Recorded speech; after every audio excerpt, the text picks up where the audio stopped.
Hi there, I'm Irked, and this is my channel Get Irked, where I teach you how to invest for the long term.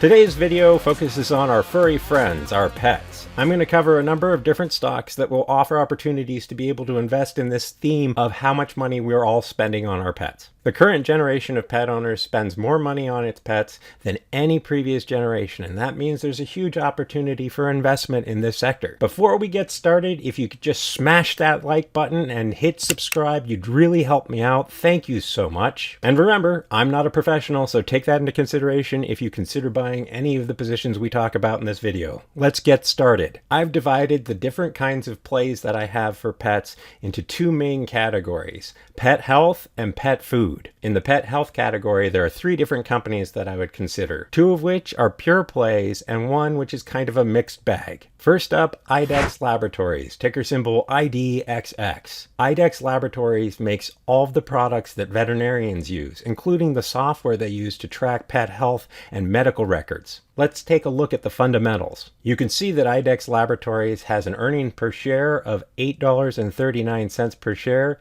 and a PE ratio of 80.18. And as a reminder, a stock is considered overbought or overvalued if it's over 20. You'll also notice that IDXX Laboratories does not offer a dividend yield of any kind. I wouldn't anticipate this changing anytime in the future. IDXX's 52-week range is $347.54 to an all-time high of $706.95. You can see that is nearly a double in the last year, so this is a high-flying stock. Additionally, IDXX Labs is my personal play on the humanization of pets. However, if I was going to pick now, my decision might be different. Let's look at the charts. As you can see, from the pandemic low of $168.65, IDXX Laboratories has rocketed to an all-time high of $706.51. This is the daily chart, and you can see that according to the Relative Strength Index, IDXX Laboratories is not overbought or oversold right now. However, when you switch to the weekly chart, you can see that IDXX Laboratories is just coming out of overbought territory and is still there. And on the monthly chart, you can see that IDXX Labs is just cooking on its RSI. You can see that IDXX Laboratories has pulled back from its high, and it's found support at $657.12. You can also see additional buying targets at $591.45, $543.55, which is the 200-day moving average, and so on.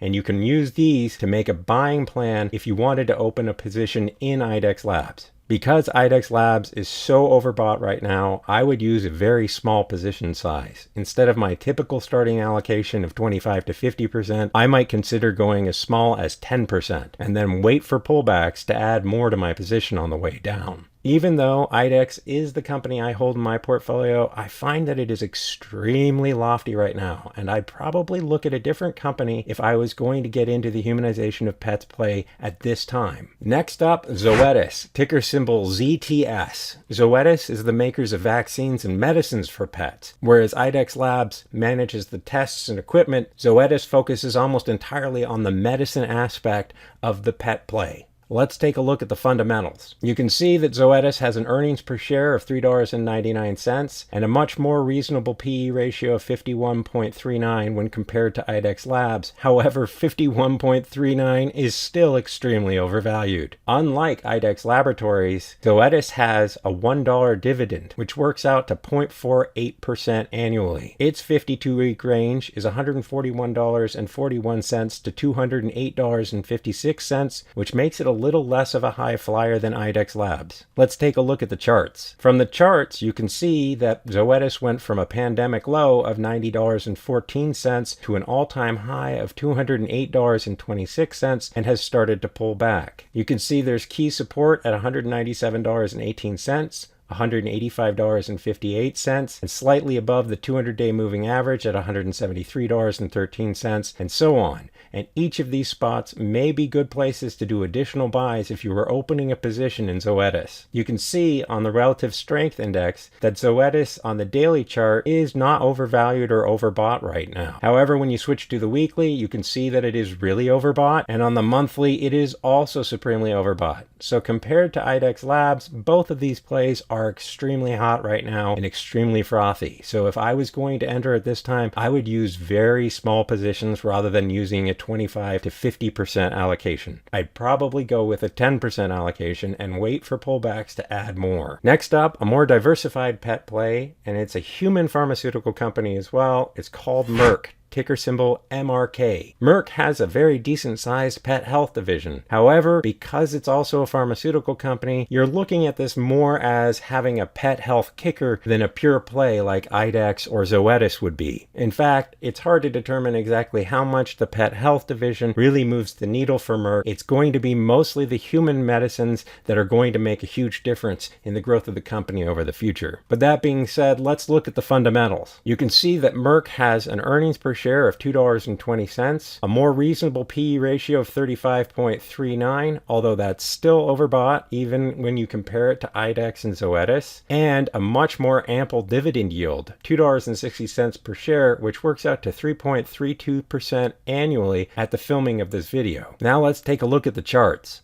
You can see that Merck looks a little bit different than IDEX Labs or Zoetis. It has a pandemic low of $62.22. It rocketed to a high of $83.72 in September of last year and then pulled back significantly, and it's been meandering around since then. On the daily chart, Merck isn't overbought right now. It's not overbought on the weekly chart either, and it's not overbought on the monthly chart. So unlike IDEX Labs and Zoetis, both of which are extremely hot right now, Merck is kind of a more comfortable play. Accordingly, my normal allocation target of buying 25 to 50% at a time would be more applicable here. You can see that Merck has support above its 200-day average, which is currently at $75.22. You could probably start a position around 75 to 76, or if you really wanted to, you could get started earlier around its current levels at $77.70. After that, you can see there's additional support down here at $73.49, more support at $70.77, then $68.38, $65.71, $64.07, and then the pandemic bottom at $62.22. You could incorporate all of these into a buying plan if you were looking at investing in Merck for the long term. Next up, the pet food play, and unfortunately there's no pure play on pet foods. I've picked 4 different companies, each of which has its own brand. You're probably familiar with all 4 if you're a pet owner. And if you're not a pet owner, you're probably familiar with these companies because they're all household names. The first 3 are more conservative names. All 3 of them are consumer staples plays, and you've probably heard of all 3. First up, General Mills, ticker symbol GIS. You're probably familiar with this one as it is the maker of Cheerios and other breakfast cereals, but they recently bought Blue Buffalo, which was a really popular dog food brand. Let's take a look at their fundamentals real quick. You can see that General Mills has an earning per share of $3.78, a very reasonable PE ratio of 15.46, pays a dividend of $2.04 per share, which works out to 3.42% annually, and has a very modest 52-week range of $53.96 to $65.52. Let's take a look at the charts. With General Mills, you can see that it had a pandemic low of $46.59, rose to a high of $66.14, and just like Merck, has pulled back to be kind of middling. You'll also see the other 2 conservative plays on food also have very similar charts, so you could pretty much buy any of the 3 of them. Right now, General Mills is lower than its 200-day moving average at $58.61 and is pulling back to support at $57.81, which makes right now a decent time to start a position in GIS. You also have additional support down here at $54.31, $51.56, $47.53, and then the pandemic bottom at $46.59. Next up, J.M. Smucker, ticker symbol SJM. Many of you are probably familiar with this one. They are the makers of the jams and jellies. However, they're also the owners of Milk-Bone and Meow Mix. Let's take a look at the fundamentals. You can see that J.M. Smucker has an earning per share of $7.79, a reasonable PE ratio of 16.33. They pay a dividend of $3.96, which works out to 3.04% annually, and they have a 52-week range of $108.10 to $140.65.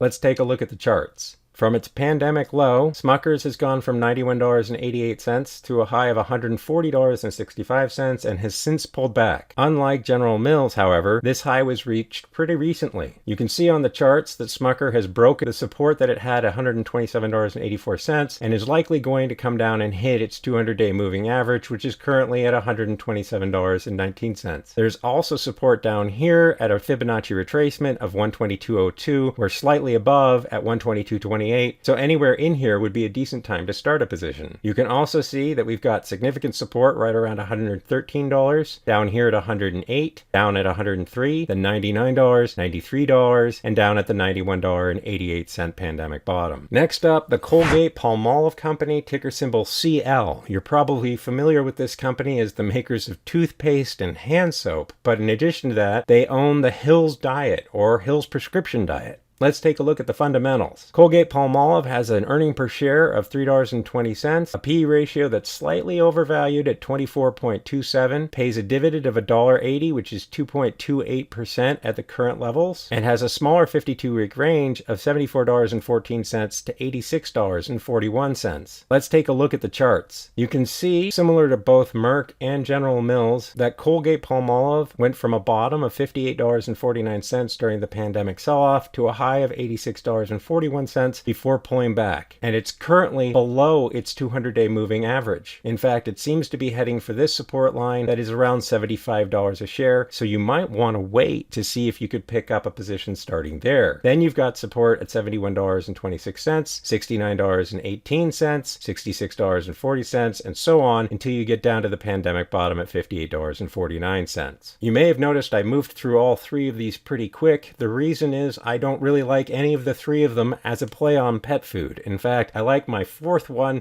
which is really different. It's a bit more of a growth stock, and it's got a lot more going on. Next up, Tractor Supply Company, ticker symbol TSCO. In addition to being a popular retailer that's experienced quite a bit of growth lately, Tractor Supply makes a lot of its own products and recently started its own premium pet food brand called Victor. Now, it might sound a little bit weird, like Tractor Supply is only targeting farmers, and that's not really the case anymore. It's hugely popular across the entire country. Let's take a look at the fundamentals. Tractor Supply has an earning per share of $7.49, a slightly overvalued PE ratio that's still reasonable given its growth at 25.83. It pays a dividend of $2.08 per share, which works out to 1.07% annually, and has a 52-week range of $127.78 to $200.75. Let's take a look at its chart. Tractor Supply had a pandemic low of $63.89 and rocketed to an all-time high of $200.75. It's relatively close to its all-time high right now, so like IDEXX and Zoetis, I might be a little hesitant to start with anything bigger than a 25% position, and then I would use levels like 172.48 as my next buy point, which is slightly above the 200-day moving average. After that, you can see that it's found support around $149, which is a Fibonacci retracement level. It also has found support at $128.10, down here at $117, $105, $99.54, $88.76, and so on. Each of these places could provide really good buying opportunities should we see a pullback of that magnitude. Out of the four pet food plays, the one that I do prefer is Tractor Supply Company because it's more of a growth stock, but that's what appeals to me. If you're a more conservative investor, you might prefer one of the other three as they're going to have slower growth but more reliable performance as we go forward. Tractor Supply could certainly be a lot more volatile than any of the other three. Now let's talk about the big giant pet elephant in the room. Why haven't I talked about Chewy, ticker symbol CHWY, or Petco, ticker symbol WOOF? The first reason is I actually hate retail. In fact, the only retail stock I own, and I hold more than 54 positions, is Costco, ticker symbol COST. And Costco isn't even a real retail play because it gets its profits from the membership fees, not from the products it sells. And although I do use Chewy personally for my own pets, I have a hard time getting over the fact that it's easily Amazonable. If Amazon wanted to take on the pet food space, it could easily destroy Chewy because there's no real moat. It's not that Chewy has unique products. It's just got a really good service. And if Amazon figured out a way to do better prices or make equivalent customer service, I don't really see Chewy as having a long-term survival rate. Additionally, Chewy is still really new, so it doesn't have profits right now. It's losing money. And It's well loved. A lot of people are using Chewy as their pet play, which means you're not going to get a good deal buying the stock. So now what about Petco? The biggest problem I have with Petco is it's a brick and mortar store play. In a world of e-commerce with excellent competitors like Chewy and potentially Amazon, I have a really difficult time betting on this one. Now Petco does have earnings, it does make profits, so that makes it a bit different than Chewy, but once again, it's a retail bricks and mortar play, and I just really don't like retail. What are some of your favorite pet plays? Leave them in the comments. Please like and subscribe, watch my other videos, and I'll see you in the next video.